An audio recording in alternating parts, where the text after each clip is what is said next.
বগুড়া জেলার বাগবাড়ি অঞ্চলের ছায়া ঢাকা এক গ্রামে দাদা মরহুম মৌলভী কামাল উদ্দিন, দাদি মরহুমা মিসিরুন্নেসা, নানা মরহুম আবুল কাশিম, নানি মরহুমা রহিমা খাতুন, পিতা মরহুম মনসুর রহমান ও মাতা মরহুমা জাহানারা খাতুন রানীর এক সম্ভ্রান্ত বংশে। এই বাড়িতে 1936 সালের 19 জানুয়ারি পিতামাতার 5 সন্তানের মধ্যে দ্বিতীয় সন্তান হিসেবে জন্মগ্রহণ করেন কমল ওরফে জিয়াউর রহমান।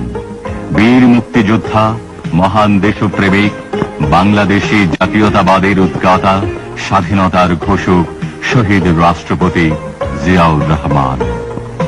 কলকাতার হেয়ার স্কুলে লেখাপড়া শুরু হলেও দ্বিতীয় বিশ্বযুদ্ধের সময় জাপানি বোমার আশঙ্কায় জিয়া চলে আসেন বাগবাড়িতে গ্রামের স্কুলে।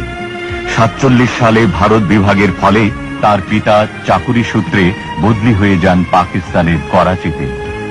মেধাবী, উদ্যমী ও মার্জিত স্বভাবের জিয়া করাচির একাডেমি স্কুল থেকে 52 সালে দ্বিতীয় বিভাগে ম্যাট্রিক পাশ করে ভর্তি হন করাচির ডিজে কলেজে।